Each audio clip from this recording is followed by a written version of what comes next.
this is Jessica DeMassa, and I'm here with Dan Kendall. He is the host of Digital Health Today, one of Digital Health's most incredible podcasts. Dan, nice to have you with us. Thanks very much. Great to be here. All right, so I want to get your perspective. You've talked to a lot of people in digital health.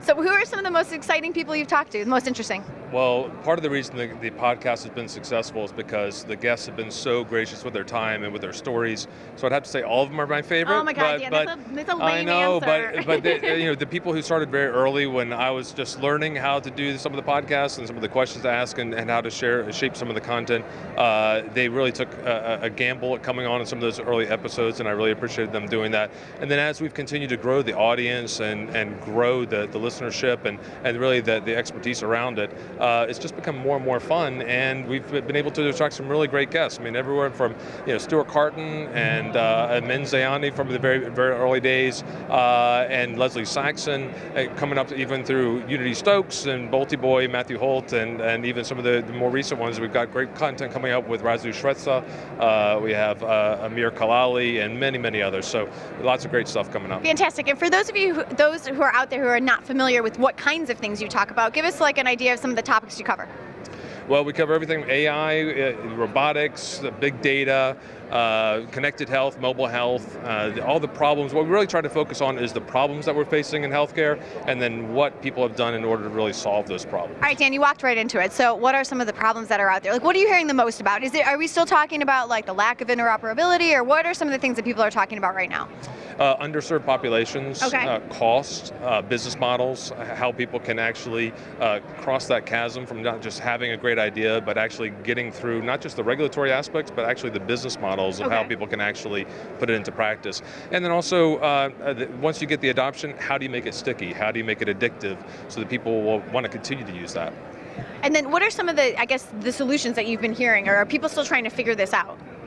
There's lots of great solutions that are happening. I mean, I've spoken to several companies even this week here at HIMSS that seem to think that they've cracked the interoperability problem. What? Yeah, I know. And actually, what are they going to talk about here? What will they talk about? Yeah, most of the show floor will have to go away next year. Well, no more interoperability showcase. Exactly. No, so actually we have some of those companies coming on board to talk about their products and talk about the problem, the scale of it, and then how they've actually gone about trying to develop those solutions. So I think that's one of the most exciting ones, because I think that will open up a whole new area for everyone in healthcare to be able to enjoy more benefits. Anything really stand out to you from any of your interviews, like great memorable advice that anybody gave or anything like that?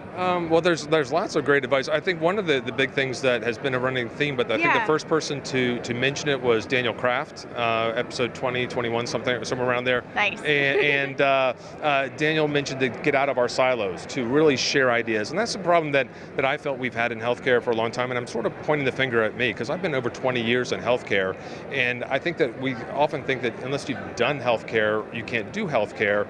And now, as things are becoming much more advanced and more technology is coming into the frame, I think it's attracting a whole different caliber. I wouldn't say better caliber than what we've had in healthcare. We've got a great group of cadre of people that have worked in healthcare for decades and hundreds of years, but it's attracting a different group of people who might get more enjoyment out of developing games or couponing apps. They're now coming into healthcare and seeing that they can actually develop solutions that can be used to actually have a really noble cause in improving health and wellness for people. So speaking of some of those companies that are coming in, any interviews that you're looking at land that you want to kind of put a hint out there about? Well, we love having ideas. There's who am I looking at? Who do we love? Let's see. There's lots. I mean, I've got a content calendar that's really full for 2018 already. Anybody that's not on it that you're hoping to talk to? Eric Topol, you've got a standing invitation. That's absolutely. And I've got a long list, a sort of secret list that I'll share with you. Fantastic. About some of the people. All right, can't wait to see the secret list. All right, Dan, last question for you here. So we are asking everybody about their WTF health moment. And by WTF, we do mean on a positive, what's the future? Because we know that there are a lot of bad WTF moments in healthcare where you're like, oh my God, WTF, how is this even possible? So what's the future future hold? I mean, everybody's working on this, everybody's innovating on different ways to work through these challenges. From your perspective, you've talked to a lot of people. What do you think? What's the future like? I'll tell you, it's really easy to get bogged down into the problems and challenges that we face, and to look at some of the statistics about how things are performing and to get really negative about it.